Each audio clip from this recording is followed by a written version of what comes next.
All right, important pieces of life learning here.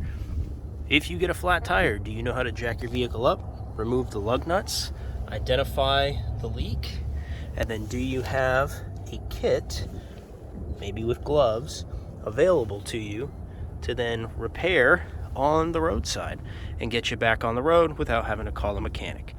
These are things you should know how to do.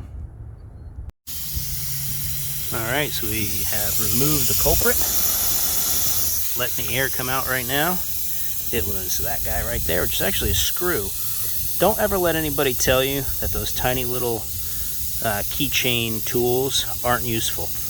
I got a screw out with a ground off head, just a little pry bar that goes in your keychain. All right, there we go. Tire is plugged.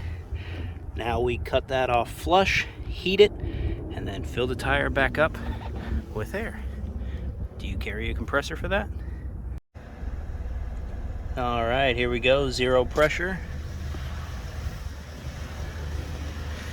Hooked up to the battery, car running so the battery doesn't die. Hooked up to the wheel. The reason the jack stand is still on is in case I missed one. Now we turn this on. Here we go, where is it? Compressor running. Confirming pressure into the tire, and I can hear it. So now we wait. Something worth noting is that these tires are almost at the end of their useful life. As you can see, they came off the front, just had them rotated, now they're on the back. This is where they'll live their life out until they're replaced. And as we take a look at the plug, cut flush, heat it up, everything seems to be looking good. Pressure going in. Also, noting, you can take a look at your dash to kind of identify where the pressures are and what they are. So right now it's saying 13, but if you look back here, obviously it's showing over 30 psi, and then the manual one is in my kit. So I will verify 3 different ways that the pressures are accurate. All right, something else worth noting is, do you know where you can even get to your spare tire? You may have to disassemble half the car to do it, to get to the jack and everything. Also, what features does your vehicle have? I'm airing up this rear tire, so that one is flashing. That one is not, it is solid. When this tire is full to the right pressure, according to the dash in there, this will stop flashing and the car will honk at me. What does your vehicle have, if anything? Do you know? Read your owner's manual.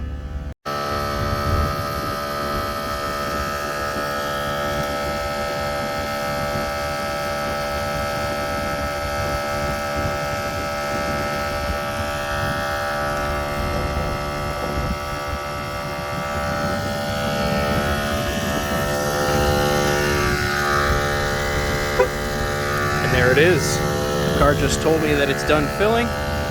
So let's go ahead and shut this off. And now we will verify. So it says 37, 36 on the dash. It's going to settle, obviously. And you check it manually. All right, first things first. No more leaking. Do not hear or see any other issues with the tire.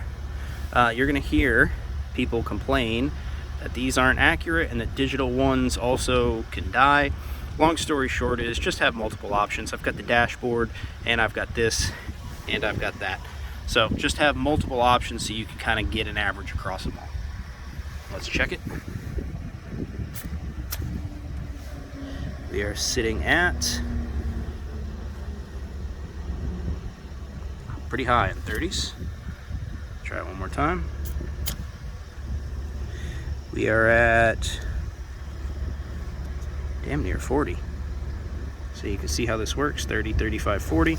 So in theory, this should be 35. 35, and the dash says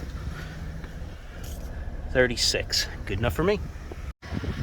All right, so before you let the car down, tighten these up by hand, but don't over tighten them, because the vehicle's got to be settled and on the ground before you can really torque them down. Also make sure they're torqued down to spec. Probably don't have a torque wrench with you, probably just have something like this. So do what you can, then when you get to a spot where you can torque it, make sure you torque it appropriately, then take it off the jack stand. All right, tighten by hand. Also worth noting, tighten in a star pattern. So I did this one, then that one, then that one, then that one, then that one, then that one. Don't do 1, 2, 3, 4, 5, 6, because you could actually adjust the wheel and get it honestly out of alignment. So when you tighten your lug nuts, do them in as much of a star pattern as you can. Something else to consider is to carry kind of a car recovery kit. Think of it as a vehicle EDC. In here I've got water purification. I also have a bottle jack in the instance that the one supplied isn't enough, or it's on uneven ground, or maybe I need two.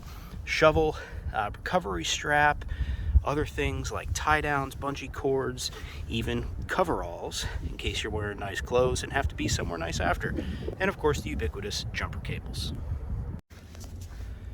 Don't forget to put everything back the way that it was when you found it. That way, if it ever happens again, you know you have the supplies and tools needed.